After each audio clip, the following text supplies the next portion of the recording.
This presentation is on the Mafia and the Irish Republican Army, or the IRA.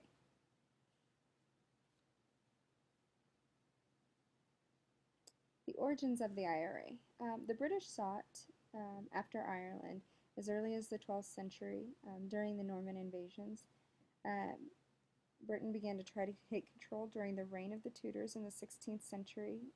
King Henry VIII and then his children all at different times tried to take over control of Ireland and or make Ireland into a Protestant nation.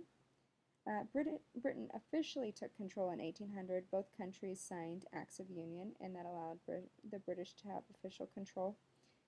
Uh, Over the centuries, the Irish people continually felt oppressed, and the potato famine in 1845 only caused further anger. There was a skewed distribution of the amount of resources and land that the English and Irish had out of the people who were all in Ireland, and so that caused a lot of anger among the poorer peasants, the Irish.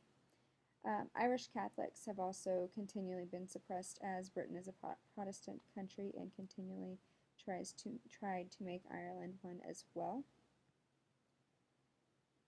The IRA is similar to the Mafia. Their origins, when they first began to form, both were continually suppressed by the government. They were tired of being invaded. The peasants began to form groups to protect themselves. In 1919, the IRA was established, and their one ultimate goal is to see a united Ireland that is completely free of British control. From 1919 to 1921, Ireland fought Britain, and the war ended in 1921 with the Anglo-Irish Treaty, and that was where Britain agreed to give back all of the lower counties, but they did keep the 6 northern ones, and that is now known as Northern Ireland. The organization of the IRA, like the Mafia, both groups are formed into groups, and they have a hierarchical structure. They're organized, and they are led by specific people. The IRA is led by a brigade commander. The IRA itself is made up of groups and groups of volunteers, and these volunteers are divided up into companies and battalions. They have an army council that takes control and makes the decisions for the operations that go on. And then there are specific groups within the IRA that have responsibilities, groups for bomb making, groups for smuggling, money laundering, etc. The goals and the IRA's use of terror. The IRA has one goal, and that's to have Ireland, the whole of Ireland, be united as one country and to be completely rid of British control. They use terror to specifically try to meet this goal. They're politically motivated, which is different from the Mafia. The Mafia uses terror to make money, keep people quiet, to have more power, more control. The IRA uses terror to try to get their political agenda and to try to get Britain to give up control.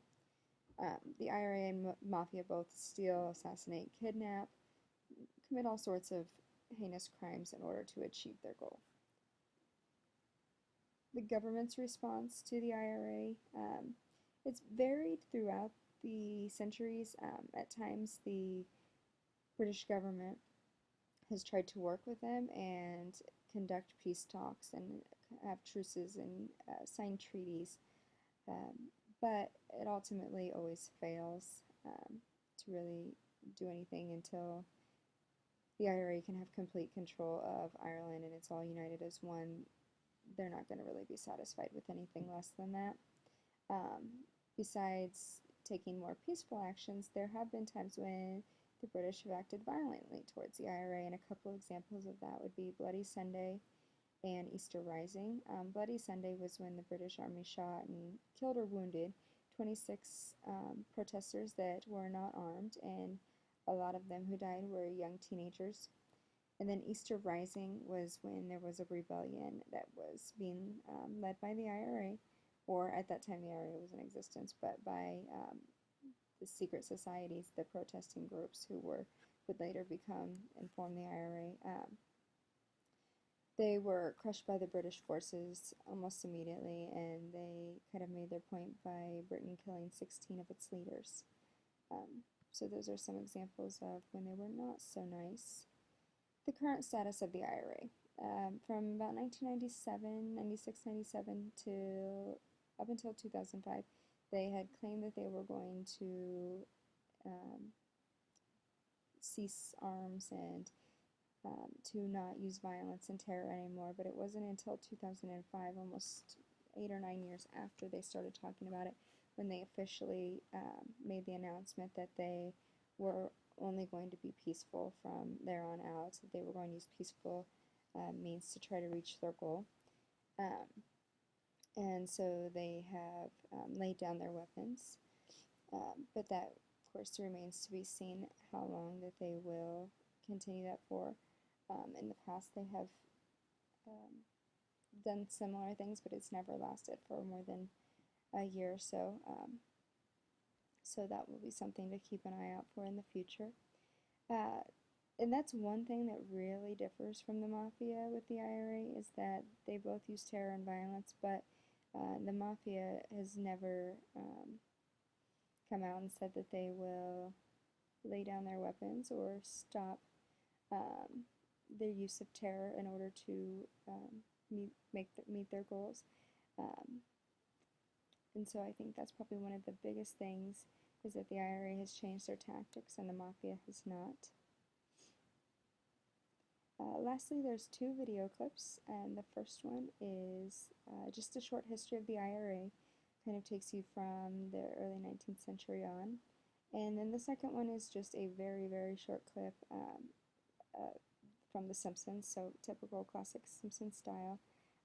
It's just kind of more about the IRA currently. In fact, like when I watched it, I was thinking, oh, if I had seen this a week ago, I wouldn't have understood.